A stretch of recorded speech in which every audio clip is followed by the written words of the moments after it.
Welcome. Thank you father. Nice to meet you. અને બહુ આનંદ છે આજે તમારી યાત્રા જાણવાની. કે આશાના યાત્રીઓના વર્ષમાં પરમયજ્ઞો થાય છે, અધિવેશનો થાય છે, પણ હું માનું છું કે એ આશા વધે ક્યારે, જ્યારે એક વ્યક્તિ પોતાના જીવનની સાક્ષી આપવા તૈયાર થાય. અને આજે એક યુથ ડાયરેક્ટર તરીકે એક યુથની સાક્ષી આપી રહ્યો છું અને તમે અત્યારે જણાવવા તૈયાર થયા છો, એ બદલ અભિનંદન છે. તમારો પરિચય અત્યારે પ્રેક્ષકોને અને લોકોને આપશો? યસ ફાધર, મારું નામ મીત પરમાર છે અને જો મારા વતનની વાત કરું તો હું મૂળ ડાકોરથી છું અને અત્યારે હાલ ચાવડાપુરા જીટોડિયા રહું છું. હવે મારા સ્ટડીની વાત કરું તો મેં BSc કમ્પ્લીટ કર્યું છે અને ત્યારબાદ B.Ed કમ્પ્લીટ કર્યું છે. ઓકે. સો મિત, તમે તમારા અભ્યાસ વિશે વાત કરી.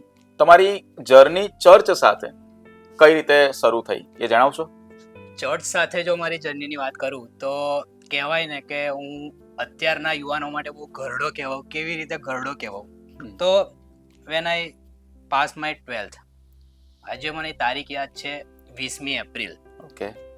અને એ વ્યક્તિનું નામ મારે બોલવું જોઈએ. એ વ્યક્તિ જો વિડીયો કદાચ જોતા હશે તો બહુ મને આનંદ થતો હશે. મિતેશ કરીને એક વ્યક્તિ હતો અને સંદીપ કરીને વ્યક્તિ હતો. એ મિતેશે મને કીધું કે તારે હોટલની અંદર જોબ કરવી જોઈએ, તને એક હોટલમાં હું લઈ જાઉં. બરાબર.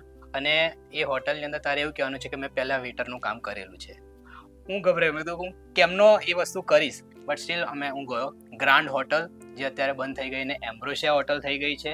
હવે ગ્રાન્ડ હોટલની અંદર મને લઈ જવામાં આવ્યો અને એમણે કીધું કે આ છોકરો છે, પહેલાં સિટી પોઈન્ટમાં કામ કરતો હતો જે જુઠ્ઠું હતું, પણ પછી ત્યાં મને વેટરમાં નોકરી મળી 20 એપ્રિલે.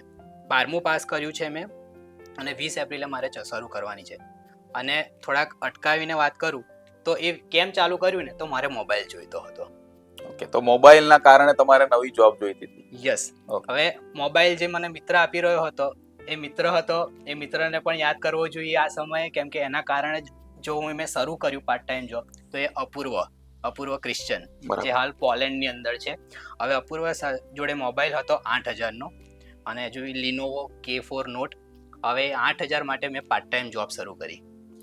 મહિનાનો પગાર પેલા મને કીધો ગ્રાન્ડ હોટલે કે 4,000 તને આપીશું વેટર તરીકે અને બીજા મહિને બી 4,000, એટલે 8,000માં મારું કામ થઈ જશે. મેં જોબ શરૂ કરી દીધી પાર્ટ ટાઈમ તરીકે અને હવે 8,000 મળી ગયા મને 2 મહિનાના. એટલે મેં પેલા ભાઈને આપીને મેં 8,000નો મોબાઈલ લઈ લીધો. બરાબર. બટ મને વિચાર આવ્યો, મારી કોલેજ શરૂ થઈ ગઈ છે, મારી જોડે મોબાઈલ પણ છે, પણ આ રૂપિયા મને કઈક રીતે કામ લાગી રહ્યા છે. ઘરે મારે માગવાની જરૂર નથી પડી રહી. તો મેં પછી ત્યાંથી જર્ની મારી શરૂ કરી દીધી. વેટર તરીકે મેં નોકરી કરી ત્યાં સરસ રીતે અને 8 મહિના મેં ગ્રાન્ડ હોટલમાં જોબ કરી અને BSc બી કરતો હતો, 12મું ધોરણ બી, એટલે થોડુંક ઇંગ્લિશનું સારું એવું નોલેજ હતું. એટલે હોટલમાં મેં બીજી જગ્યાએ બી મને સારી રીતે સિનિયર વેટર તરીકે મને જોબ મળી ગઈ. અને મારી જર્ની કહેવાય ને કે વેટરથી લઈને એક ટ્રેનિંગ મેનેજર સુધી હું 3 સ્ટાર હોટલ સુધી પહોંચ્યો હોઉં તો એક વ્યક્તિના કારણે મિતેશ, જેણે મને પાર્ટ ટાઈમ જોબ કરવા માટે હોટલમાં લઈ ગયો. હવે ચર્ચ સાથે જોડાવાની વાત આવી તો હવે થાય છે કેવું કે BSc અને B.Ed. BSc 3 વર્ષ માટે કરવાનું થાય અને B.Ed 2 વર્ષ માટે. સો મેં 2016ની અંદર 12મું ધોરણ, એટલે 2016થી લઈને 2022 વચ્ચે 1 વર્ષ મારું ડ્રોપ હતું જ્યાં મેં MSc શરૂ કર્યું હતું. આપણે આગળ વાત કરવાના છે કે મારા 6 ફેલિયર. એટલે તમે B.Ed કરતી વખતે જ આ જોબ કરતા હતા? યસ. B.Ed અને BSc વખતે જ સવારે કોલેજ જવાનું 10 to 5 અને 5 o'clock સીધો હું ઘરે આવું, 15 જ મિનિટની અંદર ચા નાસ્તો થઈ જાય અને ત્યારબાદ સીધું હું હોટલ માટે જતો રહું. અને શરૂઆતના 6 મહિના તો લાઈક કેવું કે રિક્ષા પકડી લઉં જોબ જવા માટે, વરસ પપ્પાની બાઇક કહું કે પપ્પા આપો, દેન બાઇક લઈને પછી હું જતો રહેતો હતો. ઓકે. તો વાલા યુવા મિત્રો, તમે સાંભળ્યું, મને પણ એક આનંદ થાય છે યુથ ડાયરેક્ટર તરીકે. ઘણા મા બાપ અને ઘણા યુથ આવીને મને કહે છે કે ટાઈમ નથી મળતો, અને અહીંયા એક એવો છોકરો છે જે BSc B.Ed કરતો હતો. એટલે ઓબ્વિયસલી ટીચરની તૈયારી કરવાની, અસાઇનમેન્ટ્સ હશે, પ્રેઝન્ટેશન કરવાના હોય, બ્લોક ટીચિંગ હોય, ઇન્ટર્નશીપ હોય, આ બધું હોવા છતાં આની સાથે વેટર તરીકેની જોબ. યસ. ઓકે. એનસી એટલે લાઈક 2022 સુધી. હવે 2016 થી 22 આપણે ગણીએ છીએ 6 વર્ષ, બટ વચ્ચે મારું 1 વર્ષ હતું જ્યાં મેં MSc શરૂ કર્યું હતું. હવે MSc ના 6 મહિના થયા ત્યારે લાટવિયા, યુરોપની કન્ટ્રી છે, ઓકે, એનું સ્ટુડન્ટ માટે મેં વિચાર્યું, લેટવિયા માટે.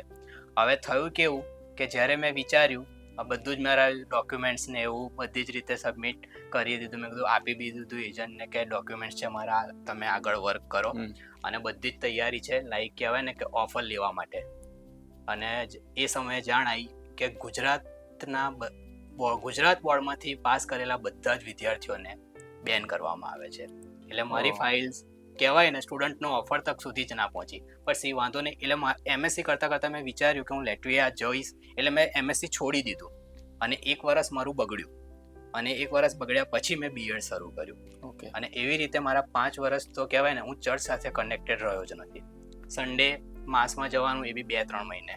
કેમ કે લાઈક કેવું કે હું સોમથી શનિ કોલેજ, જોબ, રવિવારે થોડુંક મને કે સુવા માટે મળી રહ્યો છે તો હું સૂઈ રહ્યો છું. બટ એવું થઈ જાય છે કે રવિવાર એટલે હોટલ માટે તહેવાર, કે રવિવારે દિવસમાં બી ફૂલ હોય હોટલ અને રાત્રે, તો હું દિવસે ફૂલ ટાઈમ જોબ કરતો હતો. બરાબર. એટલા માટે મારાથી ચર્ચમાં કનેક્ટેડ રહેવાનું નથી. 2022 બાદ એક મિત્રની વાત કરવી છે જેનું નામ છે દેવાંગ પરમાર, જે હાલ પોલેન્ડ હતા, જે અત્યારે ઇન્ડિયા આવ્યા છે. એ મને લઈ ગયા યુથ એક્ટિવિટીમાં. સો એક યુથ બીજા યુથને ચર્ચ બાજુ લઈ જાય છે, આ એક વસ્તુ ખબર પડી. 5 વર્ષ લગભગ ને ચર્ચ સાથે કનેક્શન ઓલમોસ્ટ કટ. 12મા પછી બીએસસી, બીએડ અને વચ્ચે એમએસસી 6 ઓકે. એટલે ફ્રેન્ડ સર્કલ બહુ અગત્યનું હોવું જોઈએ. આના પરથી ખબર પડી. હા. એક ફ્રેન્ડ હતો જે મોબાઈલના કારણે તમને ત્યાં લઈ ગયો. હા. હોટલમાં. યસ. બીજો ફ્રેન્ડ છે જે પોલેન્ડમાંથી અત્યારે પાછો છે, દેવાંગ. એ વ્યક્તિ મિતને ચર્ચ બાજુ લઈ જાય. વેરી ઇન્ટરેસ્ટિંગ સ્ટોરી, ધ્યાનથી સાંભળજો. આવું જ ઘણીવાર તમારા મારા જીવનમાં બરાબર છે. ઉડાવ દીકરાને ખરાબ બનાવનાર એના મિત્રો હતા, પણ એ ઉડાવ દીકરાને પછી ભાન થયું તો પાછો આવે છે અને પપ્પાને કહે છે કે પપ્પા મારે મારું જીવન સુધારવું છે. તો એ જ વસ્તુઓ તમે આ જીવનમાં પણ જોઈ શકો છો. યસ. સો દેવાંગ હવે એની પ્રોસેસ ચાલુ હતી પોલેન્ડની, તો એણે મને કીધું કે તું બી શરૂ કરી દે. હવે મેં એ વસ્તુને લાઇટલી લીધી. કીધું ના, મારે નથી કરવું. અને પછી એ પોલેન્ડ હવે એવો મને લઈ ગયો. ડિસેમ્બર 29 ચાવડાપુરા જેટોડિયામાં ક્રિસમસ વીકમાં બધા જ દિવસે સિનિયર સિટીઝન ડે ઉજવવામાં આવે છે ને એવી રીતે. તો યુથ ડે 29 ડિસેમ્બરે હતો. ઓકે. તો મને ખેંચી ગયો કે ના, તારે આવવું જ પડે. મેં કીધું શ્યોર, વાંધો નહીં. દેન પછી એ સમયે ફાધર વિક્રમ મૈડા યુથ ડાયરેક્ટર હતા. તો એ સમયમાં બાઇબલ ક્લાસ દર મહિનાના ચોથા રવિવારે કરવામાં આવતા હતા. બરાબર. તો જાન્યુઆરીનો ચોથો રવિવાર, તો મને ત્યાં પણ એક વખત ખેંચી ગયો. હવે વાત આવી ફેબ્રુઆરીનો ચોથો રવિવાર. મિત્ર ગતો રહ્યો. હવે મારે ચર્ચમાં નથી જવું, મારે યુથમાં નથી જવું. હવે હું કોની સાથે રહીશ, મારી કંપની શું? સો ફેબ્રુઆરીના ચોથા રવિવારે મારો ફ્રેન્ડ દેવાંગ અને એ જ સમયની જો વાત કરું ને, તો એ જ સમયે તમે એક મોટિવેશનલ સેમિનાર આપવા માટે ચાવડાપુરા આવ્યા હતા, ગ્રીન જબ્બામાં. યસ, ફાધર જોન પીટર બોલાવે. યસ, બરાબર છે. તો એ જ સમયે એના જ બીજા દિવસે રવિવાર હતો અને ત્યારે દેવાંગ પોલેન્ડ ગયા. હવે પતી ગયું. અને ત્યારે માર્ચ મહિનો, હવે મને ફોન આવે છે ચોથા રવિવારના આગલા થોડાક દિવસોમાં કે બાઇબલ ક્લાસમાં આવવાનું. મેં કીધું ના, મારો મિત્ર નથી, મારાથી અવાશે નહીં. તો હવે ત્રીજા મિત્રની એન્ટ્રી થાય છે, જે છોકરો નહીં પણ છોકરી હતી, વેલેન્સી. ઓકે. અને કહેવાય કે અત્યારે એક પ્યોર ફ્રેન્ડશિપ હોય ને તો એ જ છે. જો અમારી એક મિત્રતા પ્રભુ ઈસુએ જો મને કોઈક મિત્ર આપ્યું હોય તો એ વ્યક્તિ હતી. ઓકે. જગ્યાનું અને કિલોમીટરોનું અંતર બહુ છે, કેનેડા અને ચાવડાપુરા. બટ આ ઘડીએ પણ મિત વેલેન્સી તમને યાદ કરે છે અને કહે છે કે આજે એમના જીવનમાં જો એક સાચા મિત્ર તરીકેનું યોગદાન હોય ને, રસ્તો સાચો બતાવનાર વ્યક્તિ હોય તો એ વેલેન્સી છે. યસ. તો વેલેન્સીએ મને કહ્યું કે તારે આવવું જ પડશે, અમે બધા ઘરે આવીશું તને લઈ જવા માટે. રાજા હતા, હર્ષ હતા, એ બધા લોકો કે એ સમયે જોડાયેલા હતા, આખું એક ગ્રુપ, એમનું એક એક્ટિવ ગ્રુપ હતું. તો એણે વેલેન્સીએ કીધું અમે તારા ઘરે આવીશું. મેં કીધું સારું, હું આવીશ. અને ત્યારબાદ મેં માર્ચ મહિનાનું બાઇબલ સ્ટડી અટેન્ડ કરી. ઓકે. અને ત્યારબાદ નડિયાદ નેશનલ યુથ કોન્ફરન્સ યોજાઈ હતી, જે મોટાભાગે બધા જ લોકો જાણે છે, જે ICOM દ્વારા કરવામાં આવ્યું હતું નેશનલ યુથ કોન્ફરન્સ. ત્યાં વોલેન્ટિયર તરીકે આપણા અમદાવાદ ડાયાસિસના બધા યુવાનોને તક મળી. અને હું ગર્વથી કહી શકું છું કે આજે આખા ઇન્ડિયાની અંદર જે જગ્યાએ નેશનલ યુથ કોન્ફરન્સ થાય છે ને, ત્યારે બધા એક જ વસ્તુ કહેતા હોય છે કે નડિયાદમાં જે નેશનલ યુથ કોન્ફરન્સ થઈ હતી ને, એના યુવાનો જે વોલેન્ટિયર્સ હતા ને, એવા આજ સુધી ક્યાંય નથી મળ્યા અમને. બરાબર. તમારી હોસ્પિટાલિટી થી લઈને બધું જ. તો મને એક તક મળી અને મેં જાણ્યું કે યુથની અંદર આવી બધી પ્રવૃત્તિઓ થતી હોય છે. અને ત્યાં મારા માટે કોઈ સ્ટેજ કે એવું નહોતું.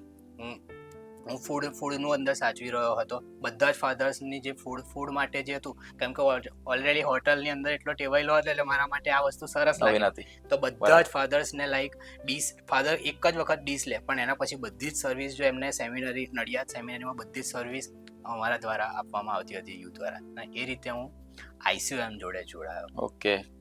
સો હોટલ વેઇટરથી પાછા મિત્રો બદલાયા, બાઇબલ ક્લાસથી યુથ કોન્ફરન્સ, અને તમે કીધું એ પ્રમાણે ICOM સાથે જોડાયા. આ ICOM સાથે જોડાયા પછી તમે પોતાના જીવનમાં, વ્યક્તિગત જીવનમાં તમને શું લાગ્યું કે શું ફેરફાર તમારા જીવનમાં આવ્યા એક યુથ તરીકે?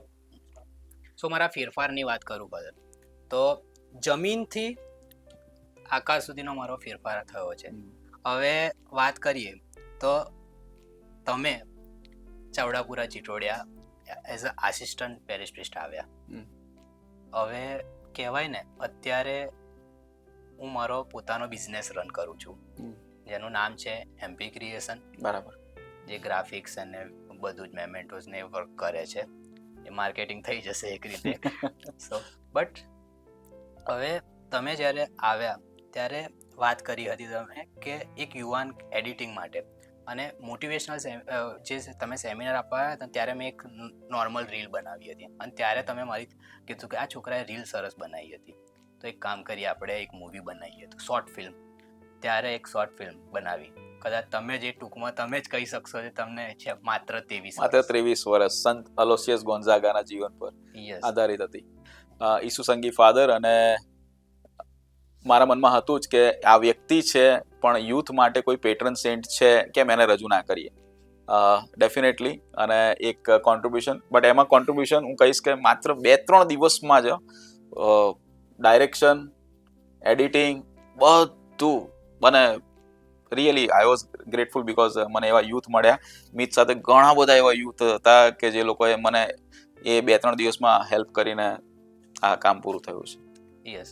સો એ સમયે જ મારા જીજુ, હું બોલા જીજુ કહેવાય, કેમ કે હું નાનો હતો ત્યારથી જ મારી બાજુનું ઘર ઈસીતા પાર્કમાં, નાનું જેને હું કહું છું પલક નામ છે, એમના હસબન્ડ અર્પિત જીજુ. તો લાઈક એમની બોડી કહેવાય, કેમેરાની બોડી, એ ઓલમોસ્ટ એ ઇક્વિપમેન્ટ્સ જે કહેવાય ને 3.5-4 લાખ રૂપિયાની બધી વસ્તુઓ હોય. તો એમણે મને કીધું કે જા મિત, તું લઈ જા. અને એમણે મને છૂટો હાથ આપ્યો. અને મેં એ દિવસે આખું જે કહેવાય DOP તરીકે, મેં ડાયરેક્ટર ઓફ ફોટોગ્રાફી તરીકે મેં આખું એ ફિલ્મમાં કામ કર્યું હતું.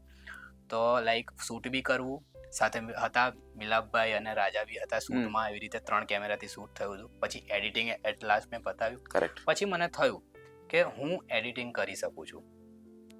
અને પછી ગ્રાફિક્સમાં મને ફાધર જગદીશે તક આપી કે ચાવડાપુરા ચિટોડિયાની જેટલી બી પોસ્ટ છે રવિવારની કશું બી, તો તમે બનાવો. અને એનાથી હું ઘડાયો. ઓકે. અને ત્યારબાદ એ જ સ્કિલ્સથી જે આપ્યું છે તો એ પ્રભુએ જ આપ્યું છે. જો કદાચ તમે એ દિવસે ના આવ્યા હોત અને જો તમે ના કહ્યું હોત કે આવી શોર્ટ ફિલ્મ બનાવવાની છે, તો કદાચ હું આજે આ સ્કિલને હું બહાર કાઢી જ ના શક્યો હોત. તો એ રીતે હું આભાર માનું છું ચર્ચનો કે પ્રભુએ જ મને એ વસ્તુ અત્યારે આપી છે. અને હું MP ક્રિએશનને જો રન કરી રહ્યો હોઉં તો આ જ રીઝનથી હું રન કરી રહ્યો છું. અને એક ફેરફારની વાત કરીએ કે આ વસ્તુ આવી, ત્યારબાદ ધીમે ધીમે હું ચર્ચની અંદર જોડાતો. હવે ICYM જે કામ કરે છે ને એક માળખા સાથે કામ કરે છે. એઝ અ યુથ ડાયરેક્ટર તમને છે જ ખબર. તો એની અંદર એક કમિટી હોય છે અને મેઇન કમિટી હોય છે કાઉન્સિલ, જેની અંદર પ્રેસિડેન્ટ હોય છે, સેક્રેટરી હોય છે, વાઇસ પ્રેસિડેન્ટ, મીડિયા સેક્રેટરી. તો ફાધર વિક્રમ મેં મને ઘણું કીધું હતું. નેશનલ યુથ સન્ડે થયું હતું આપણે પેટલાદની અંદર 2022 જ આઈ થિંક 2022. તો કીધું હતું કે તું મીડિયા સેક્રેટરી તરીકે અંદર આવ. પણ મેં કીધું હું હોદ્દા માટે નથી ફાધર, હું બહારથી બધું જ કામ કરવા માટે તૈયાર છું, પણ મારે હોદ્દો જોઈતો નથી. અને ત્યારબાદ 1 વર્ષ તમે એસિસ્ટન્ટ પેરિસ પ્રિસ્ટ રહ્યા ચાવડાપુરા, અને ત્યારબાદ તમારી વરણી થઈ યુથ ડાયરેક્ટર તરીકે 1 જૂન. અને ત્યારે તમે બી મને એક કન્સિસ્ટ કર્યું હતું કે મિત મીડિયા સેક્રેટરી બની જા. બટ સ્ટીલ મેં ના કર્યું. અને છતાં એટ ધ એન્ડ જ્યારે મેન્ટર સિલેક્ટ કરવામાં આવ્યા ICYMના, આપણે શૈલેષ સર અને પ્રીતિ મેમ, અને એ સમયે વાઇસ પ્રેસિડેન્ટ તરીકે કૃતેશને નીમવામાં આવે અને મને કીધું કે મીડિયા સેક્રેટરી તમે બનો જ, તો હું મીડિયા સેક્રેટરી તરીકે અંદર એન્ટર થયો. અને ત્યારબાદ વધારે એવું મને શીખવા મળ્યું. મેં આઈસીઓએમની ઘણી એવી પોસ્ટ ને એવું બધું બનાવ્યું અને મેં આઈસીઓએમ વિશે જાણ્યું. બટ હું ખાલી મીડિયા સુધી સીમિત રહ્યો એ સમયમાં. અને કહેવાય ને સૌથી 100% હું હાજર રહેવા છતાં ઘણા લોકો આઈસીઓએમમાં હતા. શોર્ટ કેવી રીતે, જો 3 મહિના વાઇસ પ્રેસિડેન્ટ રહ્યા, પણ જો એ લોકોએ કેમ છોડ્યું હશે, કાં તો એ લોકો અબ્રોડ જતા રહ્યા હશે અથવા લગ્ન થઈ ગયા હશે. બટ મારા માટે સૌથી શોર્ટ કહેવાય મીડિયા સેક્રેટરી હું રહ્યો હોઉં 6 મહિના, કેમ કે અહીંયા જ હતો અને 6 મહિના હું મીડિયા સેક્રેટરી તરીકે રહ્યો. બટ એ કશું જ નહીં, કેમ કે એના પછી આપણે આખી નવી કાઉન્સિલ બનાવી. બરાબર. અને એ સમયે હું ટ્રાય કરતો હતો માલ્ટાનું. એટલે લાટવિયા કેન્સલ થયું. પછી માલ્ટા માટે પ્રયત્ન કર્યો. બરાબર. હવે માલ્ટા મેં વર્ક પરમિટ માટે ટ્રાય કર્યું હતું. એ વચ્ચે જો હું ભૂલી જતો હોઉં તો એની વચ્ચે મેં પોલેન્ડ માટે ટ્રાય કર્યું હતું. હું બોલ્યો હતો કે દેવાંગે મને કહ્યું હતું કે તમારા મિત્ર ચર્ચમાં લાવ્યા. તેમણે કીધું કે પોલેન્ડ માટે તું શરૂ કર. તો મેં એના ગયા પછી મને થયું કે હું પોલેન્ડનું કરી શકું છું. હવે ફાધર, પહેલું સ્ટેપ તમે જોયું હશે કે મારું એડમિશન જ ના થયું લાટવિયા વખતે. હવે બીજા વખતે શું થયું, પોલેન્ડ વખતે મેં બીજા એક અંકલ કહેવાય જેમનું નામ હું લઈ શકું છું, કેમ કે બહુ ઉદાર વ્યક્તિ કહેવાય, કેમ કે હું જાઉં અને 15 મિનિટની અંદર જ એટલા રૂપિયા આપી દેતા હોય એવા વ્યક્તિ અનિલ અંકલ. ઓકે. એટલે જીવનમાં મિત્રો જ નહીં બટ મોટા લોકો પણ ખરેખર એ પ્રભુનું કહી શકાય છે વસ્તુ. તમારી આ યાત્રા સાંભળતા મને કાલવારીની યાત્રા યાદ આવે છે પ્રભુ ઈસુની. અને મને જે પ્રિસ્ટે છેલ્લે જ્યારે રિટ્રીટ આપી ને ત્યારે મને કીધું કે દરેક પ્રિસ્ટનું જીવન પણ કાલવારીની યાત્રા જેવું હોય છે. ઈસુની યાત્રામાં બહુ તકલીફો પડી, બટ બી શ્યોર. વેરોનિકા મોલ ઊંચું આવી હતી, પરસેવો. યરુશાલેમની સ્ત્રીઓ જે રડતી હતી એમને દિલાસો આપવા આવી હતી. કુરેનનો સિમોન આવ્યો તો ક્રોસ ઊંચકવા. એમ તમારી યાત્રામાં પણ તમે કીધું એ પ્રમાણે દેવાંગ આવ્યો, અનિલ આવ્યા. આવા જીવનમાં વેલેન્સી હવે ઘણા જીવનમાં આવે છે. એટલે તમારો ક્રોસ પણ કાલવારીની જેમ આગળ વધી રહ્યો છે. Very interesting. યસ. સો અનિલ અંકલ, હવે થયું એવું કે મારા માટે ડેડલાઇન થઈ ગઈ છે. મેં લોન માટે અપ્લાય કર્યું હતું, પણ એ લોન વાળા ભાઈએ એવું કીધું કે 10 દિવસ લેટ થશે. અને આવતીકાલ ડેડલાઇન છે ફીસ ભરવા માટે. હવે હું આટલું બધું પહોંચી ગયો છું. મારું એડમિશન આ વખતે ઓફર લેટર બી આવી ગયો છે પોલેન્ડથી, અને ફીસ ભરવાની છે 2,67,000. કેમ કે બહુ ઓછી. પોલેન્ડ જે છે યુરોપની અમુક કન્ટ્રીઝ, એ 5 લાખ રૂપિયાની અંદર તમારા સ્ટુડન્ટ વિઝા થઈ જાય છે. તો અનિલ અંકલને મેં વાત કરી અને તરત જ એ વ્યક્તિ કહેવાય ને, એમનું ઇન્વેસ્ટમેન્ટ કહેવાય, એક રીતે ડોલર હતા એમની જોડે. એ તો સીધા જીટોડિયા બેંકમાં મને લઈ ગયા. એમણે ડોલર કાઢ્યા, ડોલરને સીધા વટાવ્યા 2 લાખ રૂપિયા, અને ઓન ધી સ્પોટ એમણે એમના છોકરાને કોલ કર્યો અને એમની છોકરીને 1.5 લાખ વટાવ્યા, અને ઉપરના 1 લાખ જે રહ્યા ઉપરના એ એમણે એમના છોકરીને કોલ કર્યો. યુકે છે એમની છોકરી મિલ્કા અને એમનો છોકરો રોલ્ફી. બંનેવે કશું જ પૂછ્યા કે પપ્પા કેમ જોઈએ છે, શું કરવા જોઈએ છે. ઓન ધી સ્પોટ એમના પપ્પાએ કીધું કે મીત કરીને નંબર મોકલું છે, એકાઉન્ટ નંબર છે, એમાં પૈસા ટ્રાન્સફર કરી દો. અને તરત જ મારું અડધા કલાકની અંદર કહી શકાય કે મારામાં રૂપિયા આપી દીધા એમણે, અને મેં ફીસ પે કરી દીધી. બટ પોલેન્ડની અંદર હવે આવે છે VFS ની અંદર ડેટ લેવાની ઇન્ટરવ્યૂ માટે. બરાબર.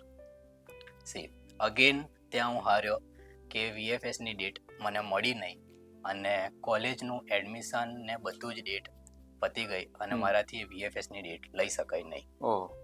એટલે કહેવાય કે ફરી હું લેટવિયા પછી પોલેન્ડમાં હાર્યો. Second failure.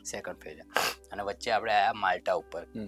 2 વખત સ્ટુડન્ટનું વિચાર્યું હતું, એટલે પછી માલ્ટા ઉપર આવ્યો. માલ્ટાનું વર્ક પરમિટ માટે મેં કાર્ય શરૂ કર્યું, અને એની આગળ જ એ માલ્ટા ઉપર કેમ ડાયવર્ટ થયો, પહેલાં મારા લિસ્ટમાં હતી ફિનલેન્ડ. એ એજન્ટે મને કહ્યું હતું કે ફિનલેન્ડ તમે કરી શકો છો. બટ ફિનલેન્ડ માટે મેં એક 8 મહિના રાહ જોઈ કે એનો લેટર આવશે, વર્ક પરમિટનો આવશે, અને એનું બધું જ સ્પોન્સર મને અનિલ અંકલ કરવાના હતા એમાં. અને એનો ખર્ચો ઓલમોસ્ટ 9 થી 9.5 લાખ કહ્યું હતું. બટ એ 8 મહિનામાં આવ્યું નહીં એ ઓફર. હવે આવી ગયું માલ્ટા. તો મેં કીધું માલ્ટા, એમણે કીધું 6 લાખમાં થઈ જશે વર્ક પરમિટ તરીકે, અને તને હોટલમાં જ જોબ મળશે. ત્યાંથી હવે વર્ક લેટર બી આવી ગયા છે, બધું જ થઈ ગયું છે. હવે આ વખત માલ્ટા વખતે મને VFS ની ડેટ પણ મળી ગઈ. પહેલી વખતે ઓફર ના મળ્યો, પોલેન્ડ વખતે ઓફર મળ્યો, ફી ભરી. માલ્ટાની અંદર મને VFS ની ડેટ પણ મળી ગઈ, અને VFS ની અંદર હું પહોંચી ગયો. હવે VFS ની અંદર બધું જ થઈ ગયું, અને કહેવાય ખરું રિજેક્શન મને 42 દિવસ પછી મારો ફાઇલ સબમિટ કર્યા પછી જ્યારે મારા હાથમાં પાસપોર્ટ આવે છે તો પાસપોર્ટ તો કોરો જ હતો, પણ એની સાથે જે કાગળ હતું રિફ્યુઝલ લેટર, ઓહ. અને ત્યાં તૂટ્યો તો ના કહેવાય પણ 3:30 વાગ્યા હતા. આમ મનમાં કીધું પ્રભુ તારો આભાર, અને સીધો મારું ડીઓ નો સેલ મારીને સીધો વિસ્તૃત પાર્ક. પ્રાર્થિત નામ છે એ છોકરાનું, 4થા ધોરણમાં જ ભણે છે. કહેવાય ને કે નાનો છે પણ કહેવાય ને સગ્ગો મિત્ર કહેવાય. હું એની જોડે ગતો રહ્યો અને થોડી વાર બેઠો અને એણે મને પૂછ્યું હતું, મિતભાઈ શું થયું? અને મેં કીધું કશું નહીં થયું મારા ભાઈ, શું કરે કેરમ રમીએ? અમે કીધું કેરમ રમ્યું એ સમયે, અને એ રીતે મેં આખી હાર્યો નહીં અને મૂકી દીધું અને એમપી ક્રિએશનને વધારે ચલાવ્યું. અને એ જ સમયે આઈસીયુએમમાંથી મને ઘણી તકો મળી ટોક આપવાની. વેરી ઇન્ટરેસ્ટિંગ વાત મિત તે રજૂ કરી. ઘણીવાર ઘણા લોકો ભાગી પડે છે. મારી જોડે પણ ઘણીવાર એવા કોલ્સ આવે છે, મે બી કદાચ ફેમિલીના કારણે હોય છે. ઘણીવાર તમારી જેમ જ ઘણા લોકો સપના જોતા હોય છે પણ પૂરા નહીં થતા ત્યારે આવે છે. ઘણીવાર અબ્રોડ ગયા હોય ને અબ્રોડ ગયા પછી ફેલિયર થાય છે ત્યારે આવે છે. તમે એક નવો રસ્તો આપ્યો. જોવા જઈએ ને કે ફેલ થયા, ડીઓ લીધી અને અચાનક તમે પેલા નાના છોકરા જોડે કેરમ રમવા જતા રહ્યા. How to divert the negative energy into positive. હવે થઈ ગયું, શું કરવાનું? એ એક્સેપ્ટ કરવું છે ને સૌથી અઘરામાં અઘરું હોય છે આજની પબ્લિક. અને બીજો કોઈ ઓપ્શન મળતો જ નહીં, બસ સુસાઇડ, લાઈફ ઓવર થઈ ગઈ છે. But two bounce back is the most difficult thing, but you are done. પેલું બાઇબલમાં લખ્યું છે ને યોબની વાર્તા, અમને યોબ જોડે બધું હોય છે, બધું જતું રહે છે. અને એ વાક્ય મને બહુ ગમે છે. પ્રભુએ આપ્યું હતું, પ્રભુએ લઈ લીધું, પ્રભુનો આભાર. હું પોતે વિચારું છું કે આવું કઈ રીતે બની શકે. બસ એ જ વસ્તુ તમે અત્યારે કીધી કે આવું થઈ ગયું, બસ રમ્યો, પછી કીધું પ્રભુ thank you very much. That's the most important thing. વાલા યુવા મિત્રો, આજે એક ફાધર તરીકે, યુથ ડાયરેક્ટર તરીકે કહું છું, જે આપણને આ છોકરો આજે આપણને શીખાડી રહ્યો છે. અને ઘણીવાર ઈસુ કહે છે ને તો આપણને એવું લાગે છે ઈસુ તો ભગવાન હતા એટલે આપણે ઘણીવાર એ રીતે કહીએ, પણ એ વસ્તુ સિરિયસલી થઈ શકે છે. એ અત્યારે મીત કહી રહ્યો છે. યસ. ત્યારબાદ વાત કરી તમે શરૂઆતમાં કે ગુવાહાટી ગયા હતા અને ત્યારબાદ પરત આવ્યા અને વર્કશોપની વાત આવી. એ પહેલા થોડુંક આપણે આગળ જઈએ તો તમે સ્પોકન ઇંગ્લિશ કેમ્પની શરૂઆત કરી. બરાબર. અને એક કેમ્પ કરમસદમાં કરવામાં આવ્યો હતો અને બીજો કેમ્પ નડિયાદમાં કરવામાં. અને જે નડિયાદમાં કદાચ તમે એક એક્સપેરિમેન્ટ કર્યો હતો કે ખાલી જ સ્પોકન ઇંગ્લિશ કેમ્પ નહીં પણ સર્વાંગી વિકાસ કરીએ બાળકોનો. તો તમે દરરોજ એક વક્તાને બોલાવતા હતા. તો એ સમયે મને તમે સોશિયલ મીડિયાની માટે તક આપી કે વોટ ઇઝ સોશિયલ મીડિયા, શું છે એ એડિક્શન. તો એ ટીનેજર્સ હતા અને આજે જો ખરેખર જો એ ટીનેજર્સ અને બાળકોને સાચવી લઈશું તો કશો જ વાંધો આવશે નહીં. તો તમે એ તક આપી અને મેં સોશિયલ મીડિયાનો ટોક આપ્યો એ સમયે. એટલે મને થયું કે ના, હું મીડિયા માટે સીમિત નથી. મીડિયાથી ખાલી હું કમાઈ શકું છું અથવા ખાલી ચર્ચના પોસ્ટર્સ બનાવી શકું છું, શોર્ટ ફિલ્મ બનાવી શકું છું, એટલા સુધી નથી. બટ હું આવી રીતે બોલીને જાગૃતતા પણ ફેલાવી શકું છું. તો એ સમયે ઓલમોસ્ટ કહેવાય કે શૈલેષ સર સાથે, શૈલેષ સરે થોડા 2 પાર્ટમાં આખો ટોક વેચાયો હતો. શૈલેષ સરે સોશિયલ મીડિયાની ઝાંખી આપી હતી અને એના એડિક્શન અને એના બચાવ વિશે જે મને તક આપવામાં આવી હતી ત્યારે હું સમજી શક્યો કે હું બોલી શકું છું. અને એક આ ફેરફાર, એક નવી ઓળખ તમને ખબર પડી કે તમારામાં પ્રભુએ એક નવી આવડત આપેલી છે. અને બીજી એક વસ્તુ કે એક પર્પઝ મળ્યો લાઈફમાં. હું ઘવાયેલો છું તો શું કરું? હું એવી વ્યક્તિને શોધું કે જે મારા ઘા ઉપર મીઠું ના બબરે, પણ મારા એ ઘા તો રૂઝાઈ જાય, પણ જો કોઈ બીજું ઘવાયેલું છે તો એનો મદદ કરી શકું. બહુ સરસ વસ્તુ તમે પસંદ કરી. યસ. ત્યારબાદ નેશનલ યુથ સન્ડે 2024 1000 યુવાનો અને આપણે જેવી રીતે કહ્યું હતું કે ડિવાઈડ કર્યા બધા પાર્ટની અંદર 12 થી 13 વર્કશોપ. એ બહુ સ્ટ્રગલ વાળું કામ હતું. અને ભયંકર રીતે તમે કર્યું હતું અને એ હું કદી નહીં ભૂલું. યસ. તો એવી રીતે એમાં બી તમે લાઈક મને તક આપી કે 12 અને એવા લોકો હતા, સોરી એવા વ્યક્તિઓ અમુક નામ નથી મને યાદ, બટ કહી શકે કે વર્ક લાઈફ બેલેન્સ કે સમથિંગ જે હતું, આપણે અર્ચન સર અને સ્ટીવન સર એક કેવા મોટા વ્યક્તિઓ કહી શકાય છે. પછી હોકીના પ્રેસિડેન્ટ એન્જો વર્ગીસ અત્યારે વાઇસ પ્રેસિડેન્ટ છે નેશનલ એથ્લેટિક કમિશનના. પછી આઈસીવાયએમ ના એક્સ પ્રેસિડેન્ટ કહી શકીએ એન્ટની જોડી. Yes. જે Politics. આપણે પોલિટિક્સ ની અંદર છે અને ગયા વર્ષે ચૂંટણીમાં ઊભા પણ રહ્યા હતા. પછી એક આપણે ગવર્મેન્ટ એક્ઝામ પાસ કરી હતી નિકિતા નિકિતાબેન, પરમાર. અને પેલા સર આવ્યા હતા એના માટે કરવા માટે, એમનું નામ ભૂલી ગયો. એક્ઝામ પ્રિપરેશન કરાવે છે એક્ઝામની, અને એમણે નડિયાદ ડિનરીમાં બી ટોક આપ્યો હતો.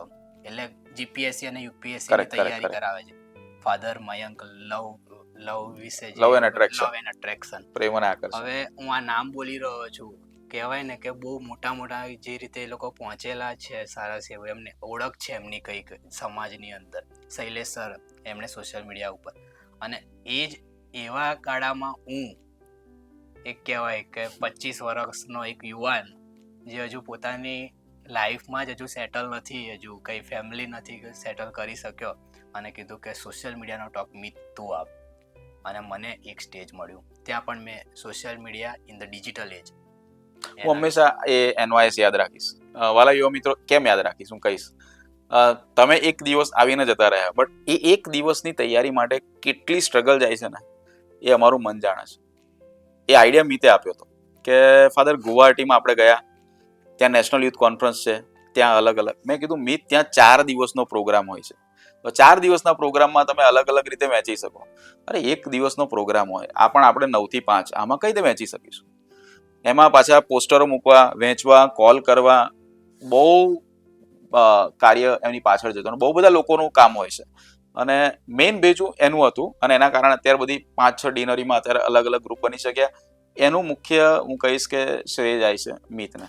યસ, ના, એવું શ્રેય પ્રભુને જ હોય. કરેક્ટ. હવે એટલે સોશિયલ મીડિયાનું, હવે સાથે હું આજે બધા જ યુવાનોને કહેવા માંગુ છું, એક મેસેજ હશે મારો, કે આપણે લોકો રોમન કેથલિક છે, મેથોડિસ્ટ છે, કે કોઈ પણ પ્રભુ માટે જ છે. આપણે પ્રભુ ઈસુ જ આપણા મેઇન છે.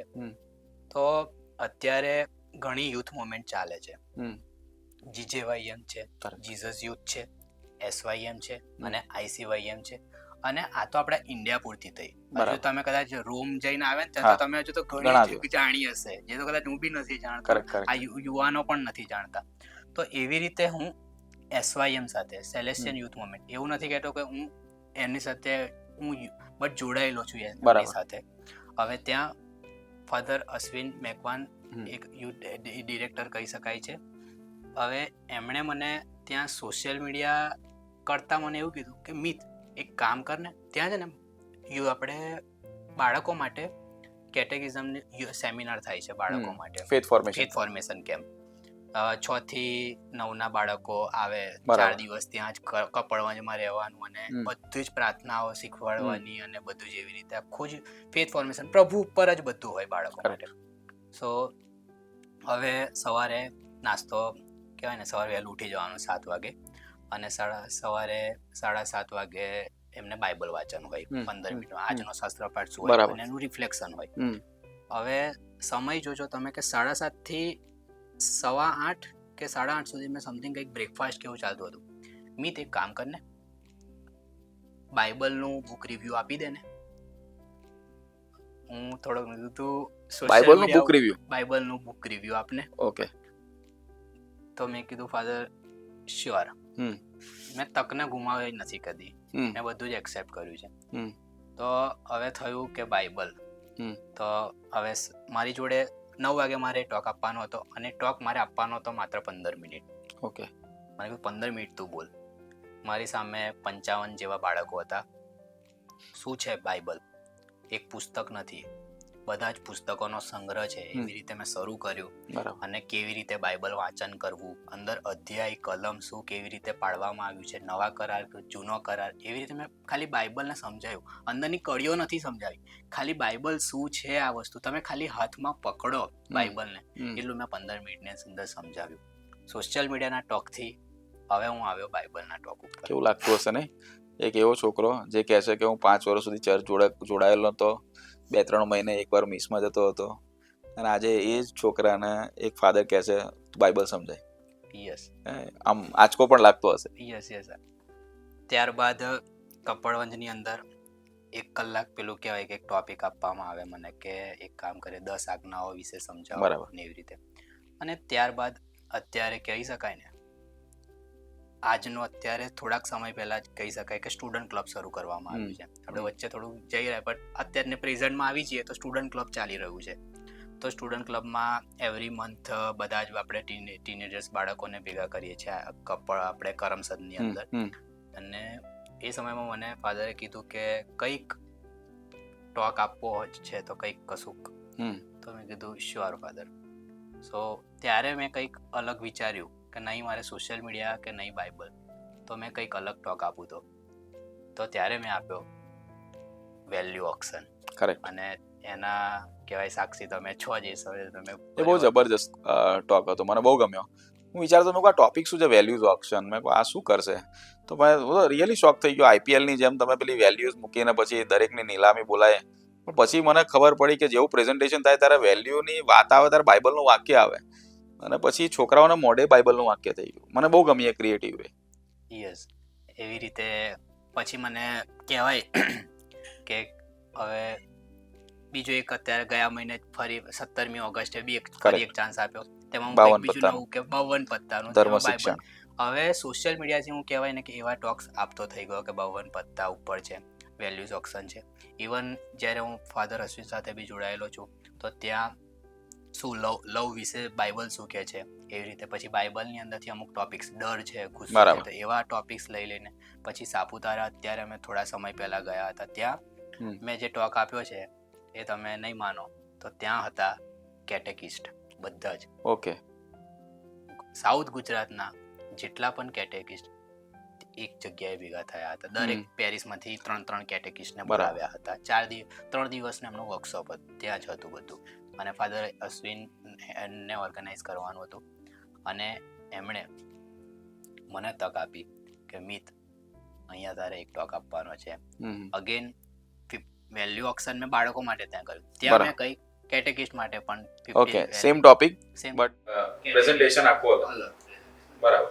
અને એવી રીતે અલગ પ્રવૃત્તિઓ દ્વારા બાળકોને એક કહેવાય ને કે સ્પિરિચ્યુઅલ ટોકમાં આપતો થઈ ગયો એને ચર્ચના કારણે. ઓકે, એનાથી તમારામાં શું ફરક આવ્યો, તમને શું લાગે છે? મારામાં ફેરફાર, પહેલો જ ફેરફાર કહી શકે કે 2-3 મહિને જે યુવાન ચર્ચમાં જતો હતો એ હવે બુધવાર શુક્રવાર બી મિસ થઈ જાય છે ને તો દુઃખ અનુભવે છે. ઓકે, સો કનેક્ટિવિટી તમારી વધી પ્રભુ સાથેની. યસ, એવી રીતે ચર્ચ સાથે યુથમાં એક્ટિવ કે કશું બી કાર્ય હોય તો ચાવડાપુરા. લાસ્ટ 6 મંથ મારા માટે અઘરા બની ગયા કે યુથમાં હું એક્ટિવ બહુ ઓછો થઈ ગયો. બટ બહારથી એક્ટિવ લાઈક ચર્ચનું ફાધર જગદીશ છે જે મને ઓલવેઝ કહેતા હોય કે મિત પોસ્ટર્સ કે એવું કશું બી બનાવવાનું છે તો ઓલવેઝ એમના માટે હું હાજર રહેતો.